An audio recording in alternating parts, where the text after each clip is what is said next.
बिस्मिल्लाहिर्रहमानिर्रहीम। अस्सलाम वालेकुम डियर स्टूडेंट्स। आज के इस लेक्चर में हम क्रिमिनल प्रोसीजर कोड 1898 का चैप्टर 20 डिस्कस करेंगे, जो कि डील करता है trial of cases bye magistrate से। इसका मतलब ये है कि मजिस्टेरियल कोर्ट में जब केस का ट्रायल लिया जाता है तो उस केस का ट्रायल लेने के लिए जो प्रोसीजर अडॉप्ट किया जाता है या जो प्रोसीजर फॉलो किया जाता है वो प्रोसीजर हमें क्रिमिनल प्रोसीजर कोड के चैप्टर 20 फ्रॉम सेक्शन 241 ए से लेकर 249 ए तक दिया गया है।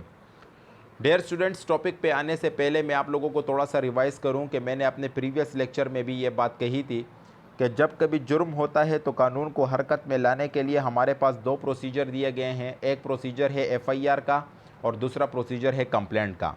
अगर ऑफेंस जो है वो कॉग्निजेबल ऑफेंस है तो कॉग्निजेबल ऑफेंस में पुलिस के पास इख्तियार है कि पुलिस अंडर सेक्शन 154 सीआरपीसी के तहत एफआईआर रजिस्टर कर सकती है। पुलिस जो है उसी ऑफेंस में without order of magistrate under section 156 CrPC के तहत जो है इन्वेस्टिगेशन कर सकती है और उस अक्यूज पर्सन को without warrant from magistrate arrest कर सकती है। जबकि नॉन कॉग्निजेबल ऑफेंस में कंप्लेंट फाइल किया जाता है मुतल्लिका मजिस्ट्रेट के कोर्ट में और जो अक्यूज पर्सन है उसको विदाउट वारंट पुलिस अरेस्ट नहीं कर सकती और without order of magistrate police जो है वो नॉन कॉग्निजेबल ऑफेंस में जो है इन्वेस्टिगेशन नहीं कर सकती। अगर कॉग्निजेबल और नॉन कॉग्निजेबल ऑफेंस जो है वो कंकरेंटली होते हैं तो फिर पुलिस जो है वो कॉग्निजेबल ऑफेंस के साथ साथ नॉन कॉग्निजेबल ऑफेंस में भी इन्वेस्टिगेशन कर सकती है, मगर लाजमी नहीं है कि सिर्फ और सिर्फ नॉन कॉग्निजेबल ऑफेंस में कंप्लेंट फाइल किया जाता है। फॉर एग्जांपल, अगर कॉग्निजेबल ऑफेंस जो है वो किसी शख्स ने कॉग्निजेबल ऑफेंस किया है और पुलिस जो है एफआईआर दर्ज नहीं करती तो हमारे पास एक अल्टरनेट रेमेडी अवेलेबल है जिसको हम कहते हैं एप्लीकेशन अंडर सेक्शन 22 ए सीआरपीसी। ये जो एप्लीकेशन है ये सेशन कोर्ट में फ़ाइल किया जाता है और फिर जो जज साहब होते हैं वो पुलिस को ऑर्डर देते हैं कि वो एफआईआर दर्ज करें। कंप्लेंट भी फ़ाइल किया जा सकता है मुतल्लिका मजिस्ट्रेट के कोर्ट में, या कॉग्निजेबल ऑफेंस में पुलिस ने तो एफआईआर दर्ज कर ली है मगर पुलिस जो है वो सही तरीके से इन्वेस्टिगेशन नहीं कर रही, तो फिर भी मुतल्लिका मजिस्ट्रेट जो है उसके पास अथॉरिटी है अंडर सेक्शन 156 सब सेक्शन 3 के तहत कि वो ऑर्डर दे सकता है मुतल्लिका थाने को कि वो इस केस में सही तरीके से इन्वेस्टिगेशन करे। दोस्तों, जब कॉग्निजेबल ऑफेंस होता है तो after registration of FIR investigation जो है वो शुरू हो जाता है। Now during the course of investigation जो इन्वेस्टिगेटिंग ऑफिसर है वो उस जाए वक़ूआ का मुआयना करता है और मुआयना करते हुए वो एक नोट प्रिपेयर करता है। उस नोट को कहते हैं इंस्पेक्शन नोट। इंस्पेक्शन नोट में वो लिखता है कि उसने जाए वक़ूआ का मुआयना किया, जाए वक़ूआ से उसको जो है ये शवाहिद मिले हैं और उसने किस वक्त जाए वक़ूआ का मुआयना किया, ये सारी बातें जो है वो इंस्पेक्शन नोट में लिखी जाती है। During the course of investigation, police is also authorized under section 161 CRPC to record the statement of witnesses who are acquainted with the facts and circumstances of the case। मगर 161 के तहत police सिर्फ और सिर्फ विटनेसेस के statement record नहीं करती बल्कि पुलिस जो है वो विक्टिम का स्टेटमेंट भी रिकॉर्ड कर सकती है। अगर विक्टिम जिंदा है विक्टिम का स्टेटमेंट भी रिकॉर्ड कर सकती है।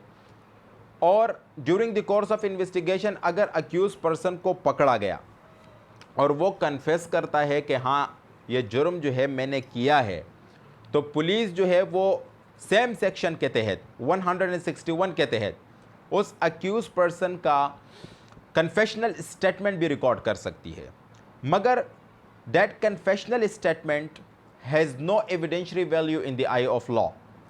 आर्टिकल 38 ऑफ द कानून शहादत ऑर्डर कहता है कि confessional statement made during the course of investigation to any police officer is not admissible in evidence, यानी कि वो एज अ एविडेंस जो है उसको एडमिट नहीं किया जाएगा।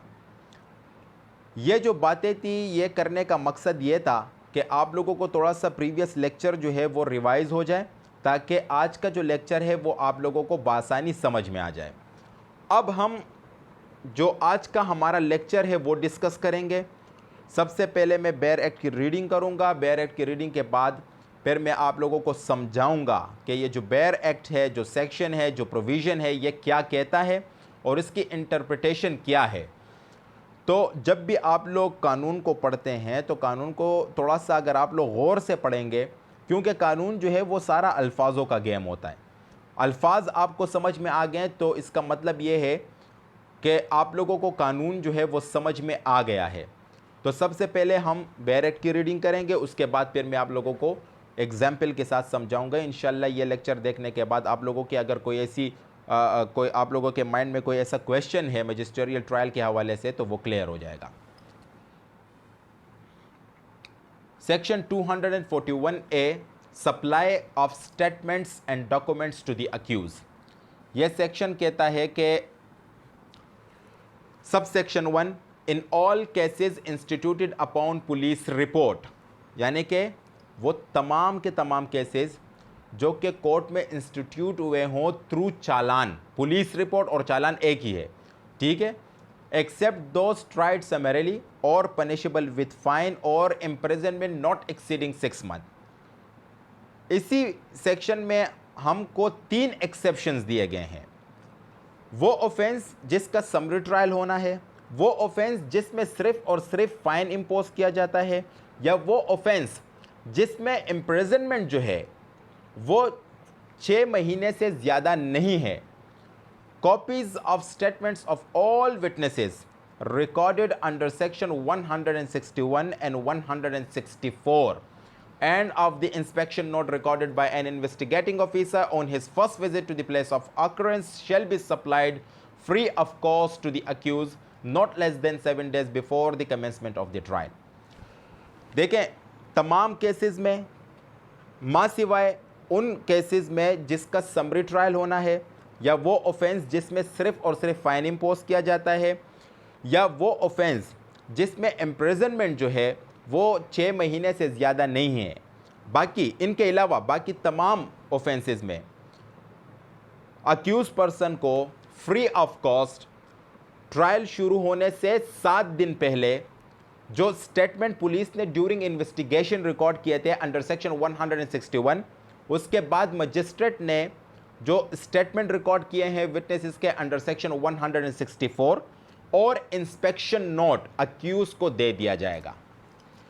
अब यहां पर एक बात याद रखिएगा कि 161 के तहत जो स्टेटमेंट रिकॉर्ड हुए और 164 के तहत जो स्टेटमेंट रिकॉर्ड हुए, इन दोनों में मेन डिफरेंस क्या है? मेन डिफरेंस यह है कि 161 के तहत पुलिस रिकॉर्ड करती है, 164 के तहत मजिस्ट्रेट रिकॉर्ड करता है। Any magistrate of the first class और any magistrate of the second class specially empowered by the provincial government. तो अगर 161 के स्टेटमेंट के बाद विटनेस जो है वो मुकर जाता है तो उसके खिलाफ कानूनी कार्रवाई नहीं हो सकती, जबकि 164 के बाद अगर कोई विटनेस जो है वो मुकर जाता है तो उसके खिलाफ कानूनी कार्रवाई हो सकती है। ये डॉक्यूमेंट्स अक्यूज को देने का मेन मकसद ये होता है कि अक्यूज जो है उसको अवेयरनेस हो और उसके पास एक सफिशिएंट टाइम हो ट्रायल कमेंस होने से पहले पहले कि वो अपना डिफेंस प्रिपेयर कर सके। आगे बताया गया है, provided that if any part of a statement recorded under section 161 is such that its disclosure to the accuse would be inexpedient in the public interest, such part of the statement shall be excluded from the copy of the statements furnished to the accuse. अगर 161 के तहत police ने किसी witness का कोई ऐसा statement record किया है जो कि अक्यूज को बताना मुनासिब नहीं है इस वक्त, तो उस सिचुएशन में जो नकूल दिए जाएंगे अक्यूज को, उन नकूल में से वो स्टेटमेंट जो है उसको ख़त्म कर दिया जाएगा, उसको एक्सक्लूड कर दिया जाएगा। बाद में उसको बताया जाता है, मगर इस वक्त जो है वो मुनासिब नहीं है कि अक्यूज को वो स्टेटमेंट बताया जाए। तो वो जो स्टेटमेंट है वो उस नकूल में से क्या हो जाएगा? एक्सक्लूड हो जाएगा, हटा दिया जाएगा। ये तब पुलिस केस। अब सब सेक्शन 2 हमें कंप्लेंट केस के बारे में बताता है कि कंप्लेंट केस में क्या होगा। In all cases instituted upon a complaint in writing the complainant shall, देखिए साथ में मैंने मैं लिखा है ब्रैकेट में, मैंने क्यों लिखा है? अब मैं आपको बताऊंगा कि मैं क्यों लिखा है। दरअसल कंप्लेंट जो है वो हम ओरली भी मजिस्ट्रेट साहब को बता सकते हैं और रिटन फॉर्म में भी बता सकते हैं। तो ये जो प्रोविज़न है ये रिटन फॉर्म के हवाले से है। ये कहता है कि the complainant shall state in the petition of complaint the substance of the accusation, the name of his witnesses and the gist of the evidence which he is likely to adduce at the trial। यानी कि जो complainant है वो अपने complaint में जो इल्ज़ाम वो लगा रहा है वो बताएगा, उसी इल्ज़ाम को साबित करने के लिए उसके जो विटनेसेस हैं उनके नाम बताएगा, और साथ में मुख्तसरन वो ये बताएगा कि उस इल्ज़ाम को साबित करने के लिए उसके पास क्या एविडेंस अवेलेबल है। क्लॉज बी बताता है कि within 3 days of the order of the court under section 204 CRPC for the issue of process to the accused file in the court for supply to the accused as many copies of the complaint and any other document which he has filed with his complaint as the number of the accused। इसका मतलब ये है कि जब magistrate साहब को लगता है कि ये जो कंप्लेंट है ये जेन्युइन कंप्लेंट है और ये ऑफेंस हुआ है, तो मजिस्ट्रेट साहब जो है वो अंडर सेक्शन 204 के तहत ऑर्डर देता है for the issue of process. यानी कि अगर ऑफेंस जो है वो समन का ऑफेंस है तो समन जो है वो भेजा जाता है, अगर वो वारंट केस है तो उसमें जो है वो अक्यूज़ को वारंट भेजते हैं। तो जब वो हुक्म देगा कि भाई इशू ऑफ प्रोसेस शुरू हो जाए या जो है समन भेजा जाए या वारंट भेजा जाए, तो इस हुक्म के बाद 3 दिन के अंदर अंदर जो कंप्लेनेंट है वो अपने कंप्लेंट के जो नकूल हैं, कॉपीज़ हैं, वो कोर्ट में फ़ाइल कर देगा। अब जितने अक्यूज़ हैं उतने ही कॉपियां वो जो है कोर्ट में फाइल करेगा, और अगर उसने अपने कंप्लेंट के साथ कोई और डॉक्यूमेंट भी दिए हैं कोर्ट में, तो वो डॉक्यूमेंट के जो नकूल हैं, जो कॉपीज़ हैं, वो भी कोर्ट में फाइल करेगा ताकि अक्यूज़ को वो कॉपीज़ जो है वो मिल जाएं, ताकि उनको भी अवेयरनेस हो कि उनके ख़िलाफ़ कोर्ट में जो कंप्लेंट फाइल किया गया है वो क्यों फाइल किया गया है। Provided that the provision of this subsection shall not apply in any case in which the complaint has been made by a court or by a public servant acting or purporting to act in the discharge of his official duty। तो ये जो provision है subsection 1 है, subsection 2 है, ये applicable नहीं होगा court पे या पब्लिक सर्वेंट पे जब वो अपनी जो ऑफिशियल ड्यूटी है उसी को डिस्चार्ज करने के लिए या उसी को डिस्चार्ज करते हुए उसने कोई कंप्लेंट फाइल की है कोर्ट में, तो उस सिचुएशन में जो सब सेक्शन 2 है वो कोर्ट और पब्लिक सर्वेंट पर एप्लीकेबल नहीं होगा। अच्छा, मैंने आप लोगों को बताया था कि मैंने ब्रैकेट में मैं क्यों लिखा है। देखिए इसमें बताया गया कि in all cases instituted upon a complaint in writing the complainant shall, मगर ये जो प्रोविज़न है ये डायरेक्टरी नेचर का नहीं है, ये मैंडेटरी नेचर का नहीं है, ये डायरेक्टरी नेचर का है। कैसे डायरेक्टरी नेचर का है? फॉर एग्जांपल, अगर मजिस्ट्रेट साहब ने हुक्म दिया और हुक्म देने के 3 दिन के अंदर अंदर जो कंप्लेनेंट है उसने कोर्ट में कॉपीज़ जो है वो सबमिट नहीं किया, तो फिर क्या होगा? तो यहाँ पर हमें कोई पेनल्टी नहीं दी गई है कि कॉन्सिक्वेंसेस में यह होगा। इसी वजह से ये जो प्रोविज़न है ये डायरेक्टरी नेचर का है, ठीक है।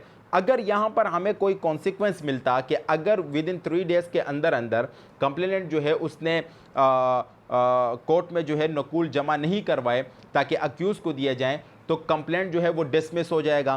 तो हम ये कह सकते थे कि ये जो प्रोविज़न है ये क्या है? मैंडेटरी है, क्योंकि यहाँ पर जो है वो कॉन्सिक्वेंस दिया गया है, यहाँ पर एक किस्म का पेनल्टी दी गई है, मगर यहाँ पर ऐसी कोई पेनल्टी नहीं है, लिहाजा ये जो प्रोविज़न है ये क्या है? डायरेक्टरी है।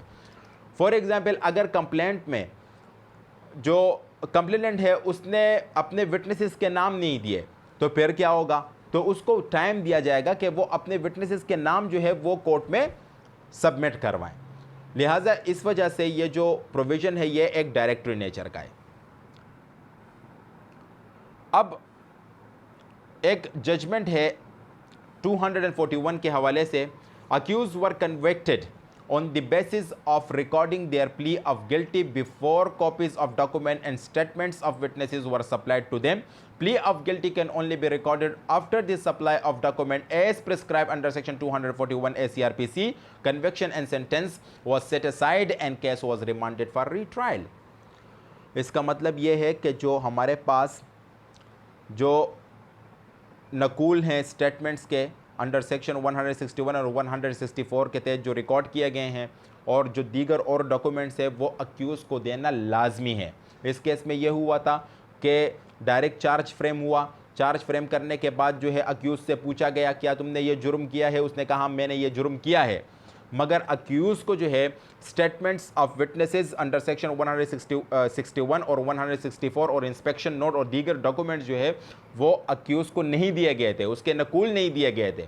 तो अपेलेट कोर्ट में ये डिसाइड हुआ कि भाई जो सेक्शन 241A है उसकी वायलेशन हुई है, लिहाजा जो सज़ा दी गई है उसको भी सेट असाइड कर दिया गया और केस जो है वो दोबारा रिमांड पे चला गया, यानी कि उसको दोबारा ट्रायल कोर्ट भेजा गया ताकि इसका रीट्रायल हो सके। Section 242 charge to be frame. अब अक्यूज को जो है वो कॉपीज ऑफ स्टेटमेंट्स और दीगर डॉक्यूमेंट्स दे दिए गए हैं। अब जो है 7 दिन के बाद चार्ज फ्रेम होगा। तो framing of charge means commencement of trial. Charge जब फ्रेम होता है तो इसका मतलब यह है कि ट्रायल शुरू हो गया, ठीक है। पहले ट्रायल शुरू नहीं हुआ था, अब जो है वो ट्रायल शुरू हुआ है।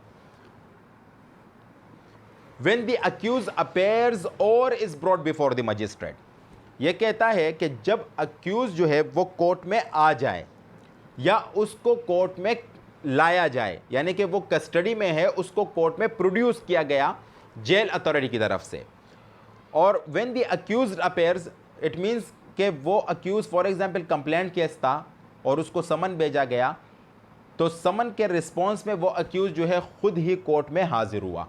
तो when accused appears or is brought before the magistrate, या फॉर एग्जाम्पल बेलेबल ऑफेंस के हवाले से जो है वो केस फाइल किया गया था, और बेलेबल ऑफेंस में तो हमें पता है कि पुलिस भी अक्यूज़ को बेल पे जो है वो छोड़ सकती है, कोर्ट भी छोड़ सकती है। फॉर एग्जाम्पल पुलिस ने छोड़ दिया था, ठीक है, शख्सी ज़मानत पर पुलिस ने छोड़ दिया। अब अक्यूज़ जो है वो कोर्ट में पेश हुआ, तो इट मीन्स के accuse appears before the court. When the accused appears or is brought before the magistrate, a formal charge shall be framed relating to the offense of which he is accused, and he shall be asked whether he admits that he has committed the offense with which he is charged. तो जैसे accused को लाया जाता है court में, तो in the presence of the accused, court will definitely frame a charge against the accused. उस accuse के ख़िलाफ़ कोर्ट जो है वो चार्ज फ्रेम करेगी, और चार्ज फ्रेम करने के बाद वो चार्ज जो है वो अक्यूज़ को सुनाया जाता है, उसको समझाया जाता है। और जब उसको समझ में आ जाए कि भाई मेरे ख़िलाफ़ क्या मुकदमा हुआ है, मैंने कौन सा ऑफेंस किया है, किसके ख़िलाफ़ मैंने ये ऑफेंस किया है, मुझे क्या सज़ा मिलेगी, किस सेक्शन के तहत सज़ा मिलेगी, मैंने ये ऑफेंस कब किया है, ये सारी बातें जो है वो चार्ज में जज साहब जो है वो लिख लेते हैं। अब जब चार्ज फ्रेम हो जाता है तो अक्यूज़ को वो चार्ज सुनाया जाता है फिर, और सुनाने के बाद जब अक्यूज़ समझ जाता है तो उसके बाद उससे पूछा जाता है, मैंडेटरी है कि उससे पूछा जाए कि क्या तुमने ये ऑफेंस किया है, plea of guilty. So accused will be asked whether he wants to plead guilty or not, वो ये जुर्म तस्लीम करता है या नहीं करता। यहां पर एक बात याद रखें, confession of accused recorded under section 164 CRPC, वो जो है वो before commencement of trial or inquiry होता है, ठीक है, before commencement of trial or inquiry. अब ये जो प्ली ऑफ गिल्टी है ये ड्यूरिंग ट्रायल है, जबकि कन्फेशनल स्टेटमेंट जो कि रिकॉर्ड करता है कोई भी magistrate, any magistrate of the first class और any other magistrate of the second class specially empowered by the provincial government, वो जो होता है वो during the course of investigation होता है, और ये जो है ये ड्यूरिंग ट्रायल होता है। वो ट्रायल या इंक्वायरी शुरू होने से पहले किया जाता है और ये जो है ड्यूरिंग ट्रायल है। यह जो है वो कोई भी मजिस्ट्रेट कर सकता है, उसकी जो जुरिस्डिक्शन है या नहीं है। फॉर एग्जांपल, जुर्म कराची में हुआ था, बंदे को जो है वो लाहौर में पकड़ा गया, लाहौर के मजिस्ट्रेट भी वो अंडर सेक्शन 164 के तहत कन्फेशनल स्टेटमेंट रिकॉर्ड कर सकता है। मगर यह जो है ये वो मजिस्ट्रेट है जिसके जुरिस्डिक्शन में वो जुर्म हुआ हो, ठीक है, जो कि जिसकी कंपिटेंसी होती है कि वो उसी ऑफेंस में या उसी केस का ट्रायल ले सकता है। तो अक्यूज से पूछा जाता है कि क्या तुमने ये ऑफेंस किया है या नहीं किया। Section 243, conviction on admission of truth of accusation. अब 242 में पूछा गया आफ्टर फ्रेमिंग ऑफ चार्ज कि तुमने ये जुर्म किया या नहीं किया।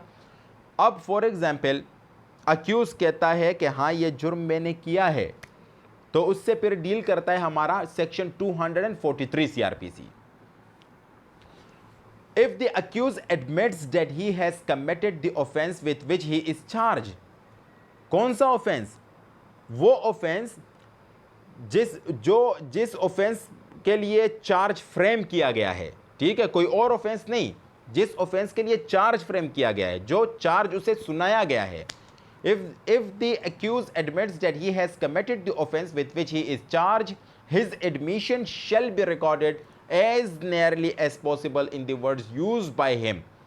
जो उसका जो एडमिशन है कि हाँ ये जो जुर्म है मैंने किया है, उसको रिकॉर्ड किया जाएगा उसी अल्फाज में।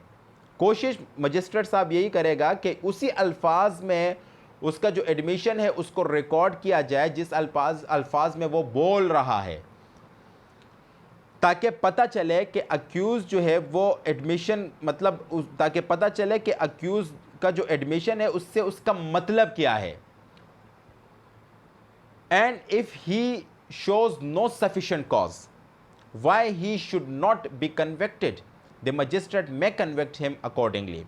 अब जब मजिस्ट्रेट साहब जो है उसका एडमिशन रिकॉर्ड करेगा तो उसके बाद उस अक्यूज पर्सन से पूछा जाएगा कि आप बताएं कि आपको आपके इस एडमिशन पर कन्विक्ट क्यों ना किया जाए। आपने प्ली ऑफ गिल्टी किया है, आपने अपना जुर्म तस्लीम किया है, अब ये बताएं कि आपको सज़ा क्यों ना दी जाए।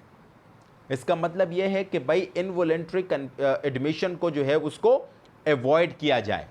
इस वजह से यह पूछा जाता है कि आप बताएं कि भाई आपको इसी एडमिशन पर कन्विक्ट क्यों ना किया जाए। The magistrate may convict him accordingly. अब यहां पर मजिस्ट्रेट ने तो जो प्ली ऑफ गिल्टी है उसको रिकॉर्ड कर दिया, मगर फिर भी उसके पास डिस्क्रेशन है कि उसको कन्विक्ट भी कर सकता है और कन्विक्ट नहीं भी कर सकता। अब अगर फॉर एग्जांपल कन्विक्ट उसको कर लिया तो ट्रायल यहीं पर ख़त्म हो जाएगा। अगर कन्विक्ट नहीं किया तो आगे जो प्रोसीजर है 244 का वो शुरू हो जाएगा। 244 अब हम डिस्कस करेंगे। Procedure when no such admission is made.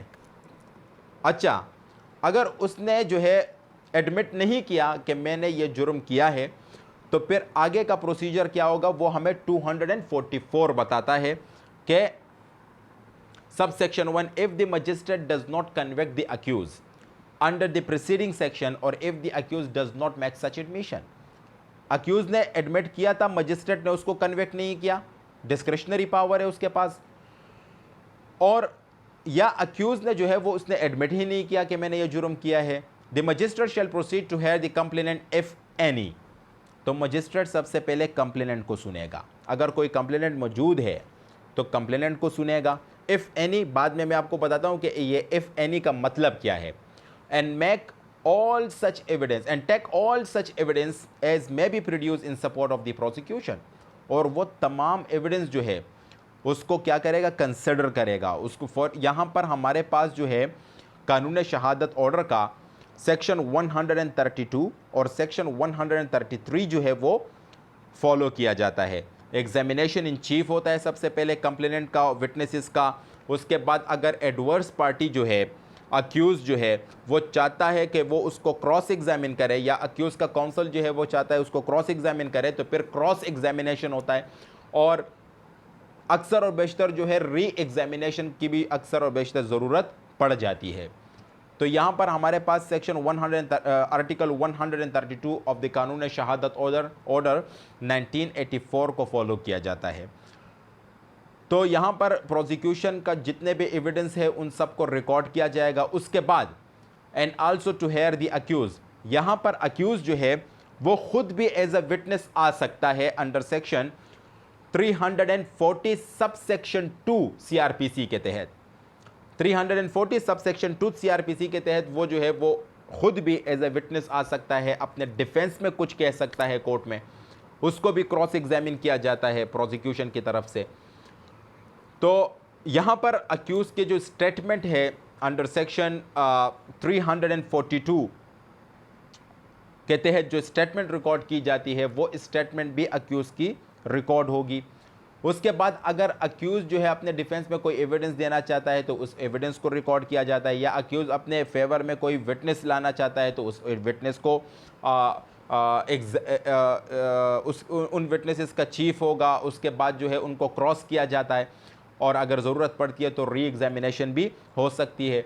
Re examination दरअसल वो हॉस्टाइल, जब कोई विटनेस हॉस्टाइल बन जाता है तो वहाँ पर री एग्जामिनेशन की फिर जो है वो ज़रूरत पड़ती है। तो ये एक प्रोसीजर है जो मैंने आप लोगों को बताया। आगे ये इफ़ एनी मैंने आपको बताया था कि अभी मैं आपको बताऊंगा कि ये इफ़ एनी का मतलब क्या है। Provided that the magistrate shall not be bound to hear any person as complainant in any case in which the complaint has been made by court. अगर कोर्ट ने कोई कंप्लेंट फाइल की है तो उस सिचुएशन में मजिस्ट्रेट साहब bound नहीं होंगे कि वो कोर्ट को एज अ कंप्लेनेंट सुने। इस वजह से वहां पर जो है इफ एनी ब्रैकेट में लिखा गया था, if any. Sub section 2, the magistrate may if he thinks fit on the application of the complainant और accuse issue a summon to any witness directing him to attend और to produce any document और other things. यहां पर additional evidence का concept दिया गया है, ठीक है। तो सेक्शन 244 सब सेक्शन 2 के तहत अगर कंप्लेनेंट ने या अक्यूज ने कोर्ट में एप्लीकेशन दिया कि फलां बंदे को एज ए विटनेस कोर्ट में बुलाया जाए, या फलां बंदे के पोजेशन में कोई डॉक्यूमेंट है तो वो डॉक्यूमेंट कोर्ट में प्रोड्यूस किया जाए। अब अगर मजिस्ट्रेट साहब को लगता है कि ये उन विटनेस को बुलाना या उन विटनेस के फॉर एग्जांपल उस शख्स के जो पोजीशन में डॉक्यूमेंट है वो कोर्ट में प्रोड्यूस करना लाजमी नहीं है, तो मजिस्ट्रेट साहब इस एप्लीकेशन को डिसमिस भी कर सकता है, ठीक है। और अगर उसको लगता है, डिस्क्रिशनरी पावर है, अगर उसको लगता है कि हाँ वो जो शख्स है उसको एज ए विटनेस कोर्ट में प्रोड्यूस करना या उसके पोजीशन में जो कोई डॉक्यूमेंट है उसको लेकर आना, अगर वो समझता है कि लाजमी है तो उस शख्स को जो है वो समन इशू कर सकता है। यहां पर एक बात याद रखना कि अगर वो शख्स एज ए विटनेस आता है तो सेम प्रोसीजर फॉलो होगा, ठीक है। सबसे पहले examination in chief, cross examination. अगर वो शख्स जो है वो सिर्फ और सिर्फ उसको डायरेक्ट किया जाता है कि आपके पोजीशन में जो डॉक्यूमेंट है उसको प्रोड्यूस किया जाए, और उसने सिर्फ अब वो जो डॉक्यूमेंट है कोर्ट में प्रोड्यूस कर दिया, तो उसका मतलब ये नहीं होगा कि वो एज ए विटनेस कोर्ट में आया है। उसको मतलब ये नहीं किया कहा जाएगा कि भाई आप जो है आपका सबसे पहले एग्जामिनेशन इन चीफ होगा, फिर आपका क्रॉस एग्जामिनेशन होगा, बल्कि वो सिर्फ वो कोर्ट में जो डॉक्यूमेंट कोर्ट ने मांगे हैं उससे वो डॉक्यूमेंट कोर्ट में प्रोड्यूस कर देगा। Subsection 3, the magistrate may, before summoning any witness on such application, requires that his reasonable expenses incurred in attending for the purposes of the trial be deposited in court. अब magistrate साहब के पास ये भी authority है कि उस शख्स के ख़िलाफ़ समन इशू करने से पहले कह सकता है जिस पार्टी ने एप्लीकेशन दिया है कोर्ट में कि भाई उसका जो ख़र्चा आएगा कोर्ट में आने के लिए, ठीक है, वो ख़र्चा जो है वो कोर्ट में डिपॉजिट कर दिया जाए। अब आगे एक एक्सेप्शन दिया गया है। एक्सेप्शन ये है कि अगर provided that it shall not be necessary for the accused to deposit any such expenses in court in case where he is charge with an offence punishable with imprisonment exceeding 6 month. अगर accused ने कोई ऐसा जुर्म किया है या उसके खिलाफ जो चार्ज फ्रेम किया गया है वो एक ऐसे ऑफेंस का है जिसमें उस अक्यूज पर्सन को 6 महीने से ज़्यादा की सज़ा हो सकती है, यानी कि उसको जो है इम्प्रिजनमेंट 6 महीने से ज़्यादा की हो सकती है, तो उस सिचुएशन में जो अक्यूज पर्सन है उसके लिए लाजमी नहीं होगा कि वो कोई ऐसी जो एक्सपेंसेस है वो कोर्ट में डिपॉजिट करे। सब सेक्शन सेक्शन 244A जो कि डील करता है statement made under section 164। The statement of a witness duly recorded under section 164। जो स्टेटमेंट जिन विटनेसेस के रिकॉर्ड हुए थे during the course of investigation under section 164 के तहत, अगर वो ड्यूली रिकॉर्ड किए गए हैं, if it was made in the presence of the accused, पहला शर्त, अगर वो स्टेटमेंट जो है वो अक्यूज की मौजूदगी में रिकॉर्ड किए गए थे। दूसरा शर्त, if he had notice of it, उसको नोटिस है, उसको पता था कि ये जो स्टेटमेंट है वो मेरे खिलाफ रिकॉर्ड किए जा रहे हैं। तीसरा, and was given an opportunity of cross examining the witness, और अक्यूज को ये अपॉर्चुनिटी दी गई थी कि जो विटनेस है उसको क्रॉस एग्जामिन किया जाए। मैं in the description of the court, again यहां पर डिस्क्रिशनरी पावर दिए गए हैं कोर्ट को, मैं in the description of the court if such witness is produced and examine, अगर उसी विटनेस को ट्रायल में दोबारा प्रोड्यूस किया गया, ठीक है, लाया गया कोर्ट में और उसको एग्जामिन किया गया कोर्ट में, be treated as evidence in the case for all purposes subject to the provision of कानून शहादत ऑर्डर 1984। तो वो जो स्टेटमेंट है, अगर जो कंडीशन है ये कंडीशन फुलफिल होते हैं तो उन स्टेटमेंट को भी कोर्ट जो है वो एज ए एविडेंस कंसिडर कर सकती है। डिस्क्रिशन है कोर्ट के पास।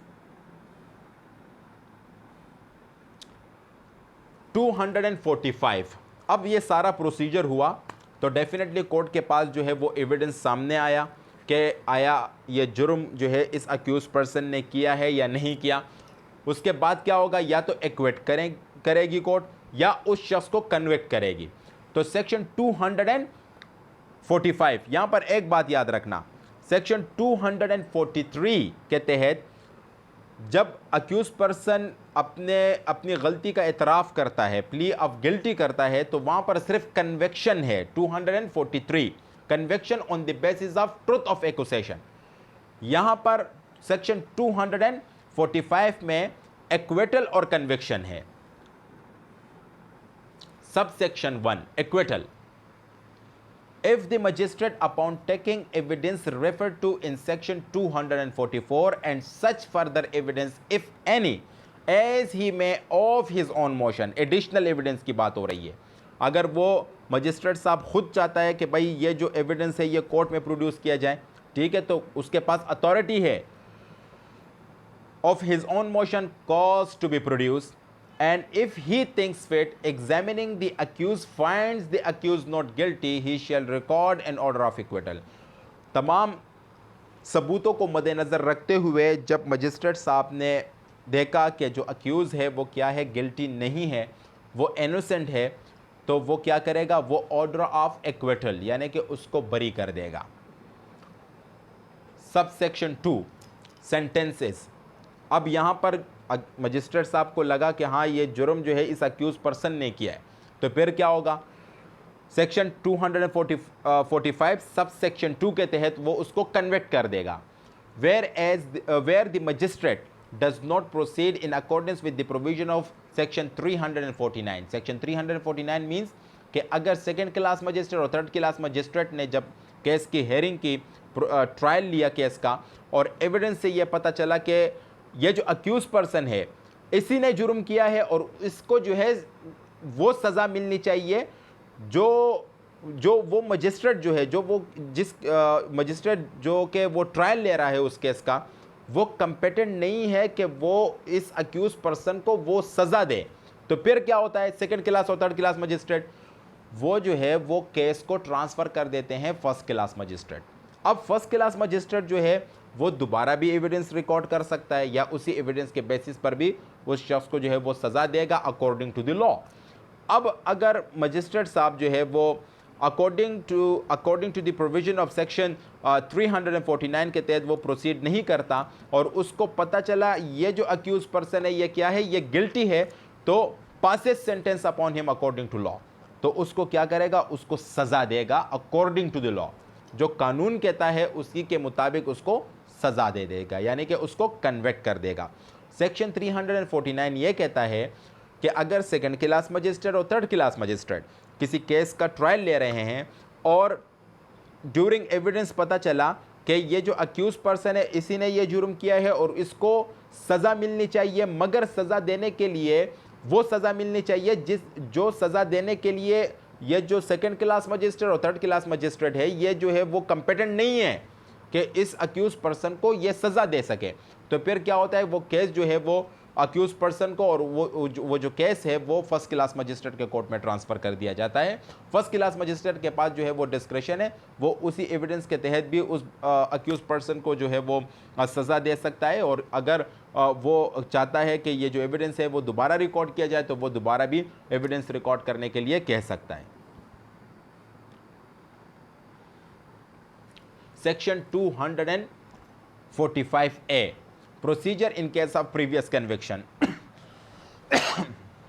221 सब सेक्शन 7 के तहत अगर एक शख्स है जिसने सेम ऑफेंस पहले भी किया था, उस ऑफेंस में जब ट्रायल लिया गया, उस केस में जब ट्रायल लिया गया और तो ट्रायल में on the basis of evidence उसको कन्विक्ट कर दिया गया, अब उसने जो है जेल में अपनी जो सज़ा है वो उसने अपनी सज़ा जो है वो गुजार दी।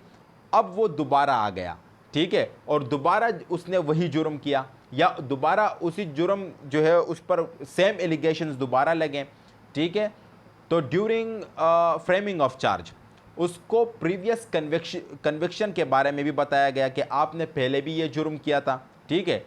अब अगर उस शख्स को अंडर सेक्शन 245 सब सेक्शन 2 के तहत उसको कन्विक्ट किया गया, तो फिर प्रीवियस कन्विक्शन के बारे में क्या होगा वो हमें बताता है section 245A। In a case where a previous conviction is charged under the provision of section 221 subsection 7, the accused does not admit that he has been previously convicted, ठीक है। जब प्रीवियस कन्विक्शन भी उसके खिलाफ चार्ज किया गया तो accused से पूछा गया कि आप प्रीवियसली भी इसी ऑफेंस में कन्विक्ट हुए थे, उसने एडमिट नहीं किया, उसने कहा नहीं जी मुझे तो सेम ऑफेंस में जो है वो कन्विक्ट नहीं किया गया। तो उसके बाद क्या होगा, the magistrate may again discretion है, the magistrate may after he has convicted the accused under section 243 में conviction on the basis of truth of accusation under section 243 or under section 245 sub section 2 take evidence in respect of the alleged previous conviction, and if he does so shall record a finding thereon। तो फिर previous conviction के मुतालिक भी अगर accused को convict किया गया तो प्रीवियस कन्विक्शन के मुतालिक जो है वो भी मजिस्ट्रेट के पास पावर है, डिस्क्रिशनरी पावर है कि वो प्रीवियस कन्विक्शन के मुतालिक एविडेंस जो है वो रिकॉर्ड कर सकता है, और अगर उसने एविडेंस रिकॉर्ड किए तो वो फिर उसी पर जो है वो अपना फाइंडिंग लिखेगा कि एविडेंस जो उसने रिकॉर्ड किए हैं उससे उसको क्या पता चला कि क्या ये जो अक्यूज पर्सन है उसको प्रीवियसली कन्विक्ट किया गया था या नहीं किया गया था, मगर ऑफेंस सेम होना चाहिए। इसका मतलब ये होता है कि उस अक्यूज पर्सन को सीवियर पनिशमेंट दी जाए, क्योंकि एक दफ़ा उसने जुर्म किया, उसको कन्विक्ट किया गया, दोबारा उसने जो है वही सेम जुर्म किया, तो लिहाजा उसको जो है वो पनिशमेंट थोड़ी सी ज़्यादा मिलती है, थोड़ी सी सीवियर टाइप की पनिशमेंट दी जाती है। सब सेक्शन 247 जो कि डील करता है नन अपीयरेंस ऑफ कंप्लेनेंट, यह जो सेक्शन है ये दरअसल कंप्लेंट से डील करता है, ठीक है। जो जिस ऑफेंस में कंप्लेंट फाइल किया गया है, ख़ास तौर पर जो हमारे पास नॉन कॉग्निजेबल ऑफेंसेस है, तो अगर कंप्लेनेंट नहीं आता तो क्या होगा वो हमें बताता है section 247। If the summon has been issue on a complaint, summon issue हो गए, ठीक है, कंप्लेंट फाइल हुआ, मजिस्ट्रेट साहब ने ऑर्डर दिया अंडर सेक्शन 204 CRPC के तहत और समन जो है वो इशू कर दिए गए, and upon the day appointed for the accused और any day subsequent thereto which the hearing may be adjourn. यहाँ पर दो बातें की गई है कि कंप्लेंट फाइल हुआ, मजिस्ट्रेट साहब ने अंडर सेक्शन 204 CRPC के तहत ऑर्डर दिया कि भाई अक्यूज़ के ख़िलाफ़ जो है वो समन जारी कर दिए जाएँ, ठीक है।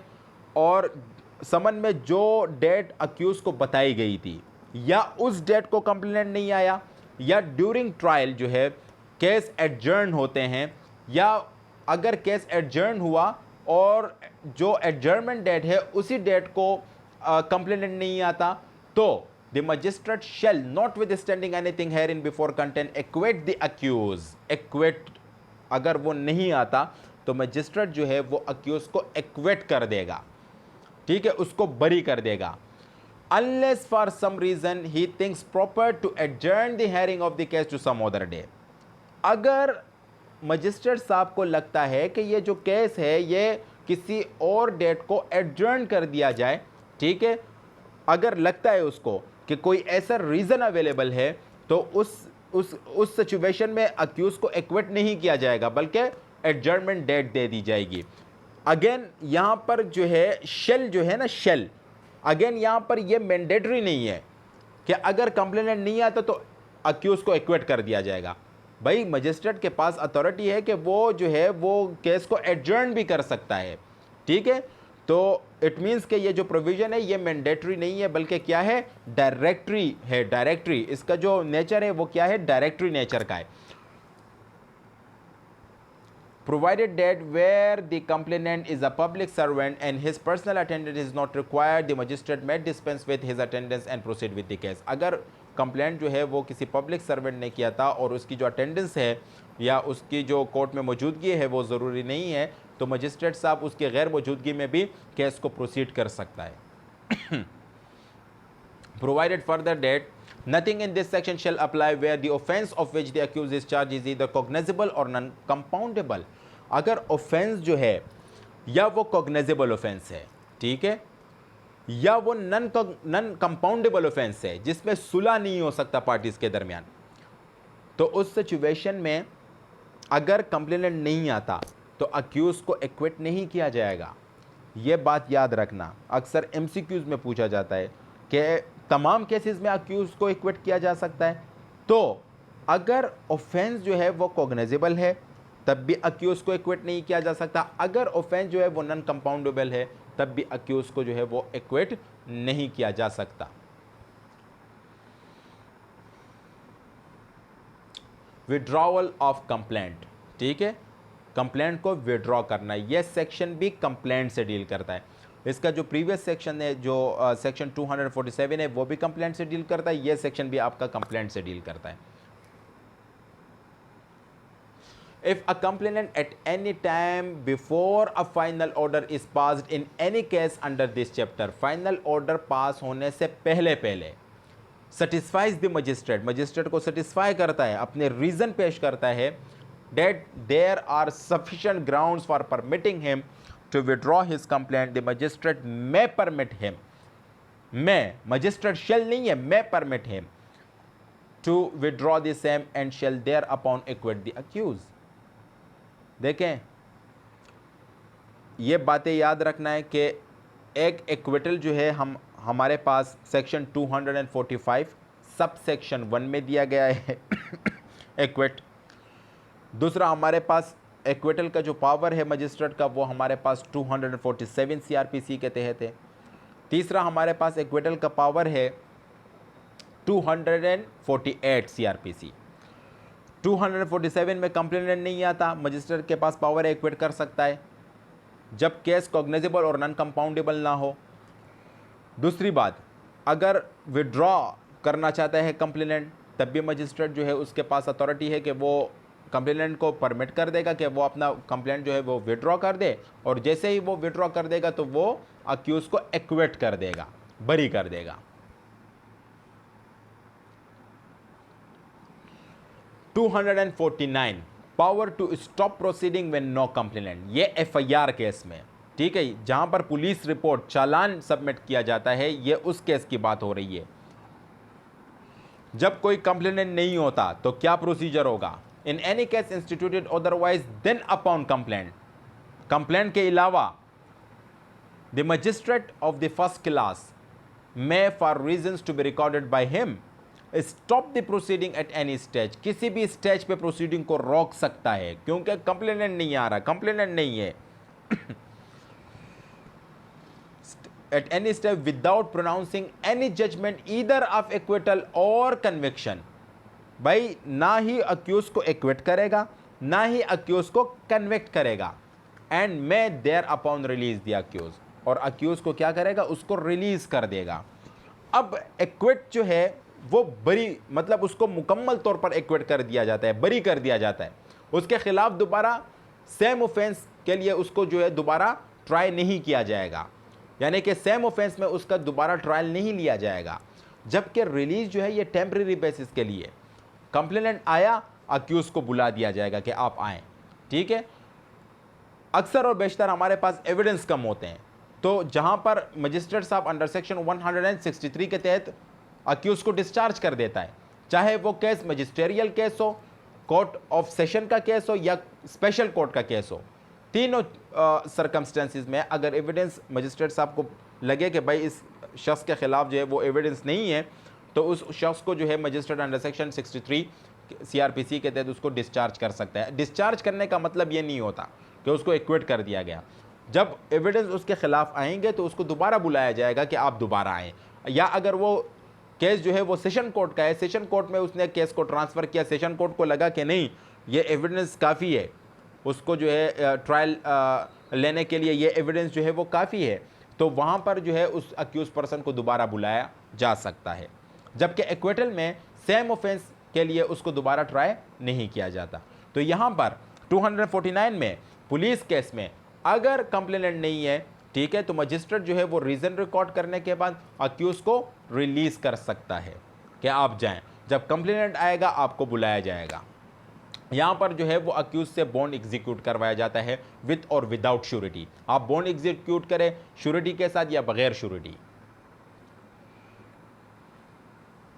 249A बहुत ही इंपॉर्टेंट सेक्शन है। Power of magistrate to acquit accused at any stage, किसी भी स्टेज में अक्यूज को मजिस्ट्रेट साहब जो है वो एक्विट कर सकता है, किसी भी स्टेज में। Nothing in this chapter shall be deemed to prevent a magistrate from acquitting an accused at any stage of the case if after hearing the prosecutor and the accused and for reasons to be recorded he considers that the charge is groundless and there is no probability of the accused being convicted of any offense। Magistrate साहब ने prosecutor को सुना, उसके बाद accused को सुना, prosecutor के जो एविडेंस है वो देखें, प्रोसिक्यूशन डिपार्टमेंट के जो एविडेंस है वो देखें, अक्यूज़ के पास जो अपने आपको इनोसेंट साबित करने के लिए उसके जो एविडेंस है वो देखें, ठीक है। FIR देखा, अगर FIR केस है, मशीरनामा देखा, इंस्पेक्शन नोट देखा, सब कुछ देखने के बाद मजिस्ट्रेट साहब को लगा कि ये जो एलिगेशन है ये ग्राउंडलेस है, यानी कि ये एलिगेशन जो है ये इस अक्यूज पर्सन को कन्विक्ट नहीं कर सकती, इसी एलिगेशन के बेसिस पे अक्यूज को कन्विक्ट नहीं किया जा सकता। तो उस सिचुएशन में सो मोटो पावर एक्सरसाइज करते हुए मजिस्ट्रेट साहब जो है वो अक्यूज को एक्विट कर सकता है किसी भी स्टेज पे, या सेक्शन 249A के तहत अक्यूज का जो काउंसिल है या अक्यूज जो है वो एप्लीकेशन भी दे सकता है कि ये जो एलिगेशन है मेरे ख़िलाफ़ ये ग्राउंडलेस है, इसकी कोई सदाकत नहीं है, इसमें कोई वेरासिटी नहीं है, लिहाजा मुझे एक्विट कर दिया जाए। मजिस्ट्रेट साहब को लगा कि हाँ ये जो एलिगेशन है ये ग्राउंडलेस है और अक्यूज़ जो है उसको कन्विक्ट नहीं किया जा सकता, तो लिहाजा मजिस्ट्रेट साहब जो है वो अक्यूज़ पर्सन को एक्विट कर सकता है। यहाँ पर एट एनी स्टेज का मतलब ये है कि ये बहुत ही इनिशियल स्टेज पर भी हो सकता है ये पावर एक्सरसाइज, ये मिडिल स्टेज पर भी पावर एक्सरसाइज हो सकता है, ये लास्ट स्टेज पर भी पावर एक्सरसाइज हो सकता है। ये पावर जो है ये बिफोर फ्रेमिंग ऑफ चार्ज भी हो सकता है।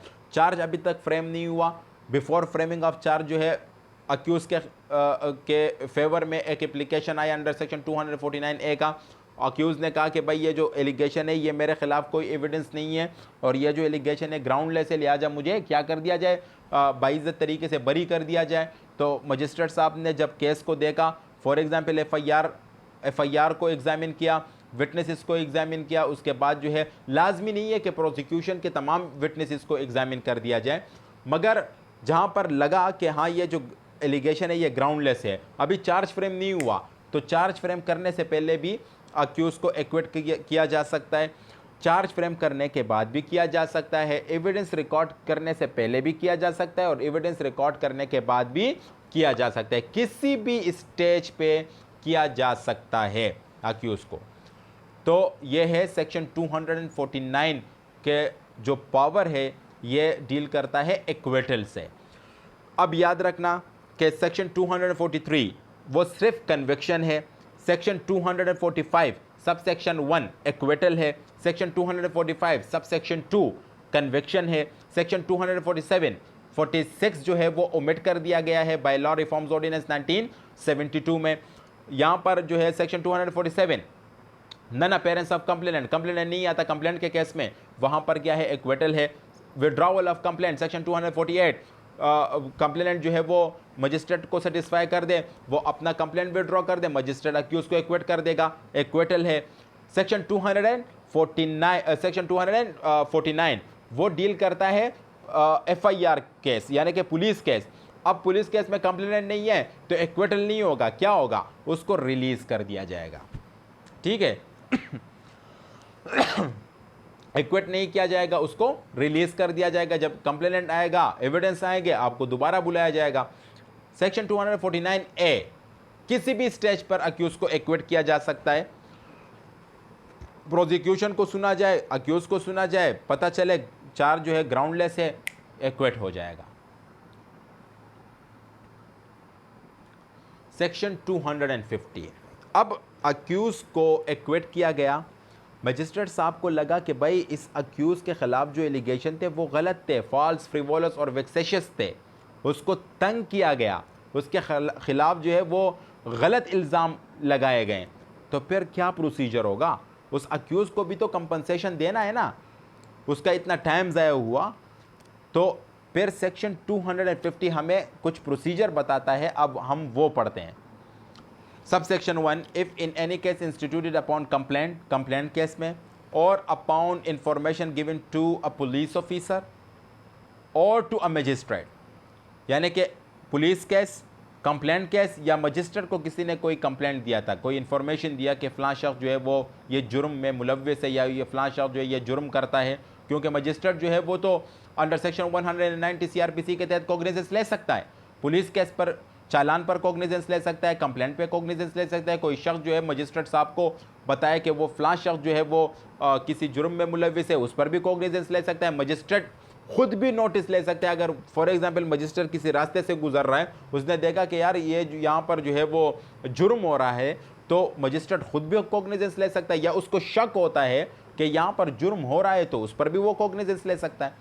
तो कंप्लेंट, पुलिस केस और मजिस्ट्रेट को अगर किसी ने कोई ऐसी इंफॉर्मेशन दी, one or more person is or are accused before a magistrate of any offence triable by magistrate, एक या एक से ज़्यादा लोग, उसमें क्या है, मुल्जिमान है या मुल्जिम है, ठीक है, उसी मजिस्ट्रेट के सामने जो मजिस्ट्रेट उस ऑफेंस का ट्रायल ले सकता है, उस केस का ट्रायल ले सकता है।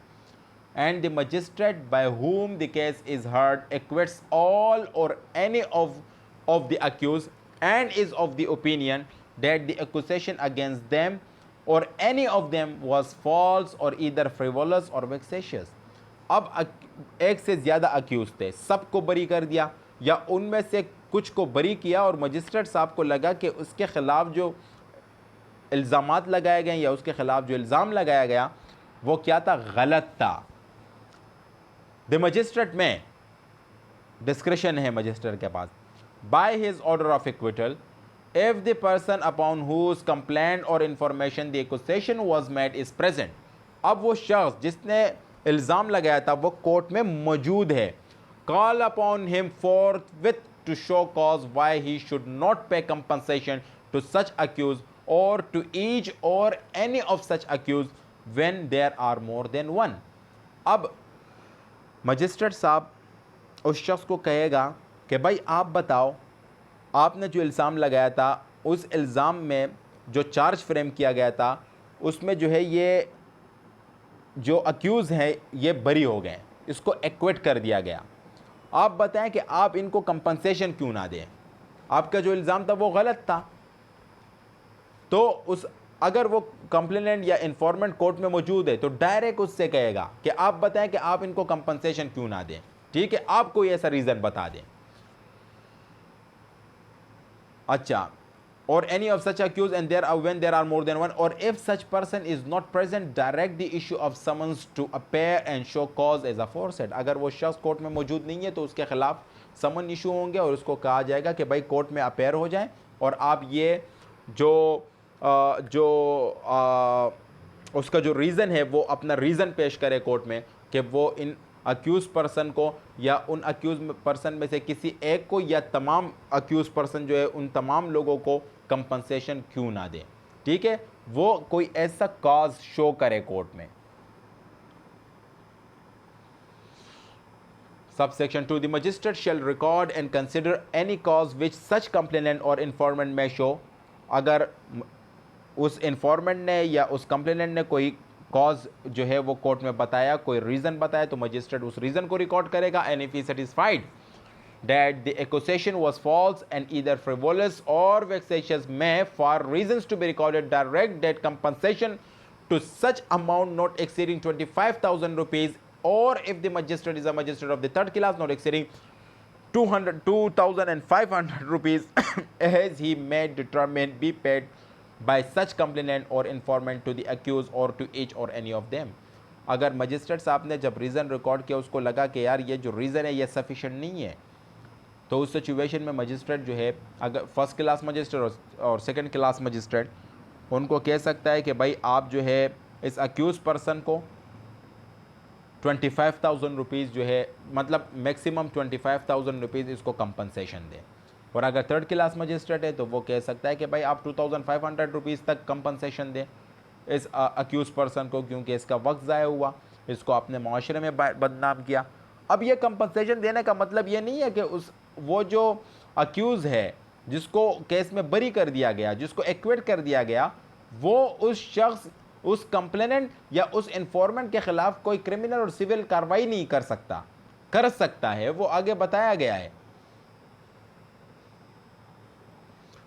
Subsection 2A, 2B and 2C, the compensation payable under subsection 2 shall be recoverable as an arrear of land revenue, as an arrear of land revenue, ठीक है। उस कंप्लेनेंट या इन्फॉर्मेंट से वो जो कंपनसेशन है वो ऐसा रिकवर किया जाएगा जैसा कि लैंड रेवेन्यू रिकवर होता है। When any person is imprisoned under subsection 2A, the provision of section 68 and 69 of the Pakistan Penal Code shall so far as may be apply। Provision of Pakistan penal code के जो section 68 और 69 है वो applicable होंगे। Section 68 deal करता है termination of imprisonment on payment of fine. जब fine दे दिया जाए तो जो कैद है, अगर वो शख्स नहीं दे सकता फ़ाइन, तो जब वो फ़ाइन नहीं दे सकता तो उसको जेल भेज दिया जाएगा। जब वो फ़ाइन दे देगा तो वो जो जेल से उसको रिहा कर दिया जाएगा। 69 कहता है कि अगर उसने प्रोपोर्शनल फ़ाइन दिया, फॉर एग्ज़ाम्पल मजिस्ट्रेट साहब ने कहा कि भाई आप जो है इसको 10,000 रुपये दें एज अ कंपनसेशन, उसमें से उसने क्या किया, प्रोपोर्शनल फ़ाइन दे दिया। प्रोपोर्शनल मतलब ये है कि उसने 5,000 रुपये दिया, तो 5,000 के लिए वो कैद में रहेगा, जेल में रहेगा। जब वो 5,000 के हिसाब से वहाँ पर अपना कैद जो है वो गुजारेगा तो उसके बाद वो रिहा हो जाएगा। या अगर फॉर एग्ज़ाम्पल उसने काफ़ी अरसे बाद उसने 5,000 के लिए जो है उसने कैद जो है वो गुजार दी और फिर जो है उसने 5,000 रुपये दिए, कंपनसेशन दिए, तो जो 5,000 रुपये उसने दे दिए उसके लिए जो कैद है वो ख़त्म हो जाएगा, उस पर्सन को रिलीज़ कर दिया जाएगा, उसको जेल से बाहर कर दिया जाएगा। No person who has been directed to pay compensation under this section shall by reason of such order be exempted from any civil or criminal liability in respect of the complaint made or information given by him। यानी कि अगर उसने compensation भी दिया तो इसका मतलब ये नहीं है कि उनको अभी जो है वो छूट मिल गया कि उनके ख़िलाफ़ अभी वो जो अक्यूज़ पर्सन है वो कोई सिविल और क्रिमिनल कार्रवाई नहीं कर सकता, फिर भी उनके ख़िलाफ़ सिविल और क्रिमिनल कार्रवाई हो सकती है। Suit for malicious prosecution file किया जा सकता है कि भाई इसने मुझे बिला वजह जो है इसने मुझ पर ये इल्ज़ाम लगाए, कोर्ट से मैं बरी हुआ हूँ, लिहाजा ये पर्सन जो है ये मुझे डैमेजेस दें, कंपनसेशन दे। Provided that any amount paid to an accused person under this section shall be taken into account in awarding compensation to such person in any subsequent civil suit relating to the same matter। अब बंदे ने यहाँ से compensation लिया, बाद में civil suit file किया complainant या इन्फॉर्मेंट के ख़िलाफ़, तो ये सेक्शन कहता है कि भाई जो कंपनसेशन इसको दिया गया है तो जिस कोर्ट में सब्सिक्वेंट सूट फाइल किया गया वो कोर्ट जो है इस कंपनसेशन को कंसिडर करेगी। ठीक है, अगर कोर्ट जो है वो उस अक्यूज़ पर्सन को जिसने सूट फाइल किया है इन्फॉर्मेंट और कंप्लेनेंट के ख़िलाफ़ कि इसने मेरे ख़िलाफ़ जो है गलत मुकदमा कोर्ट में फ़ाइल किया, तो जो यहाँ पर कंपनसेशन मिला है वो कंपनसेशन जो सब्सिक्वेंट सूट में जो कंपनसेशन या डैमेजेस दिया जाएगा उसके साथ उसको कंसिडर किया जाएगा कि भाई ऑलरेडी आपने 10,000 रुपये लिए थे, 5,000 इस सूट में ले लो।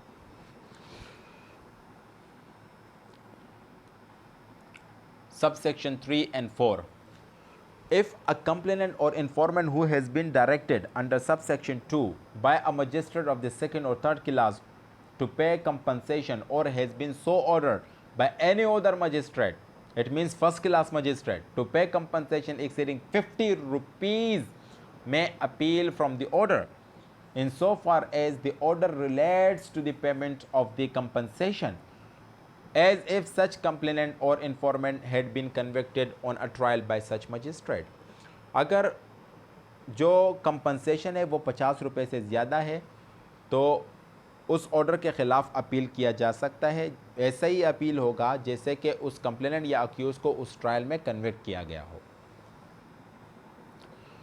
When an order for payment of compensation to an accused person is made in case which is subject to appeal under subsection 3, the compensation shall not be paid to him before the period allowed for the presentation of the appeal has elapsed, or if an appeal is presented before the appeal has been decided, or and where such order is made in a case which is not subject to appeal, the compensation shall not be paid before the expiration of 1 month from the date of the order। अगर compensation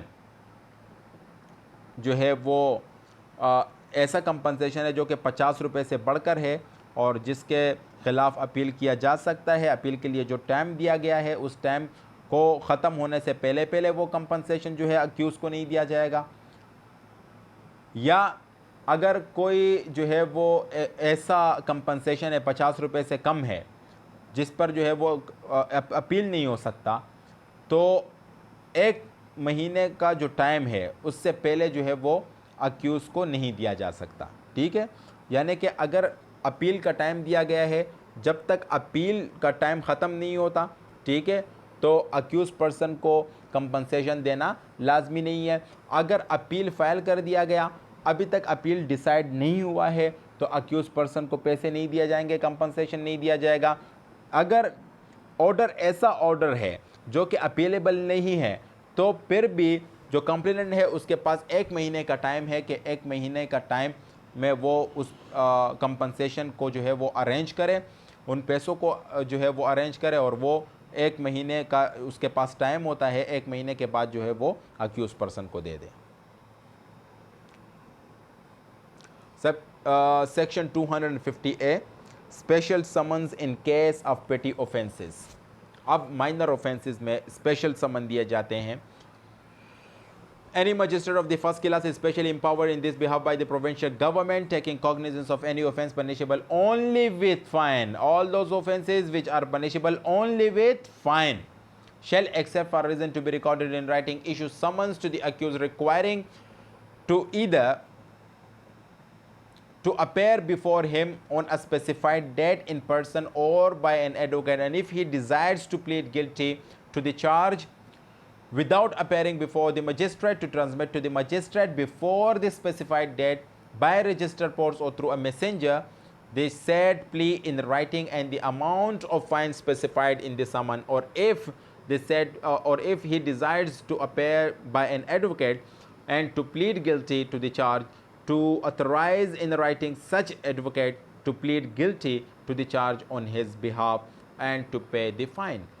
All those offences which are punishable with fine only. In that case, magistrate has authority to issue summons to the accused requiring him to attend the court or requiring him to appear before such magistrate on a specified date in person, or he can also ask the accused to appear by an advocate. या तो आप खुद आ जाएं या आप जो है through advocate court में अपेयर हो जाएं। और साथ में ये भी कह सकता है कि अगर आप अपेयर नहीं होते और आप जो है कन्फेस करते हैं, आप प्ली ऑफ गिल्टी रिकॉर्ड करवाना चाहते हैं, तो भाई रिटन फॉर्म में आप अपना प्ली ऑफ गिल्टी जो है कोर्ट को स्पेसिफाइड डेट से पहले जमा करवा दें। और साथ में जो फ़ाइन जो समन में बताया गया है वो फ़ाइन जो है कोर्ट में सबमिट करवा दें, दे दें, जमा कर दें। या आप थ्रू एन एडवोकेट अपेयर होना चाहते हैं और आप चाहते हैं कि आपके बिहाफ पर जो एडवोकेट है वो क्या करें, वो प्ली ऑफ गिल्टी जो है वो रिकॉर्ड करवाएं कि हाँ ये जुर्म मैंने किया है, तो भाई आप उस एडवोकेट को रिटन फॉर्म में ऑथराइज करें। ठीक है, क्योंकि कन्फेशन का एक प्रिंसिपल है कि जो शख्स कन्फेशन करता है उसी शख्स के खिलाफ ही रिकॉर्ड किया जाता है। ठीक है, अगर एक से ज़्यादा अक्यूज़ हैं और वो कन्फेस करते हैं कि हाँ ये जुर्म मैंने किया है, उनमें से एक शख्स बोलता है कि हाँ मैंने ये जुर्म किया है, तो वो जो कन्फेशन है वो उसी शख्स के ख़िलाफ़ जो है एक कंक्लूसिव प्रूफ होगा, जबकि जो दीगर और अक्यूज़ हैं उसी ऑफेंस में उनके ख़िलाफ़ सर्कमस्टेंशियल एविडेंस होगा। कन्फेशन सिर्फ और सिर्फ अक्यूज़ कर सकता है, अक्यूज़ के बिहाफ पर उसका एडवोकेट नहीं कर सकता। मगर ये जो प्ली ऑफ गिल्टी है ये एक एक्सेप्शन है कि भाई आप रिटन फॉर्म में उसको अलाउ करें कि भाई आप जाएं मेरे बिहाफ पर जो है ये प्ली ऑफ गिल्टी रिकॉर्ड करवाएं और प्ली ऑफ गिल्टी जो है वो उसको रिटन फॉर्म में ऑथराइज किया जाएगा और साथ में ये जो फ़ाइन है ये कोर्ट में दे दें। Provided that the amount of the fine specified in such summons shall not be less than 25% or more than 50% of the maximum fine provided for such offense। जो मैक्सिमम फ़ाइन होगा उस offence के लिए उसका 25% से कम नहीं होगा, 50% से ज़्यादा नहीं होगा मैक्सिमम फ़ाइन का। Subsection 1 shall not apply in offense punishable under the Motor Vehicle Ordinance 1965 or under any law which provides for the accused person being convicted in his absence on a plea of guilty। जो subsection 1 है वो motor vehicle ordinance 1965 के जो offences है उस पर applicable नहीं होगा। और साथ में उन ऑफेंसेस में जिन ऑफेंसेस में अक्यूज़ अपनी गैर मौजूदगी में प्ली ऑफ गिल्ट करता है, यानी कि वो कन्फेस करता है, एडमिट करता है, तो उसको कन्विक्ट किया जाता है। उन सिचुएशन में ये जो सब सेक्शन 1 है ये एप्लीकेबल नहीं होगा। उम्मीद है आज का लेक्चर आप लोगों को समझ में आया होगा। अगर फिर भी कोई ऐसा क्वेश्चन है तो आप लोग जो है मुझसे कमेंट में पूछ सकते हैं। Thank you very much. अल्लाह हाफिज़ एंड टेक केयर।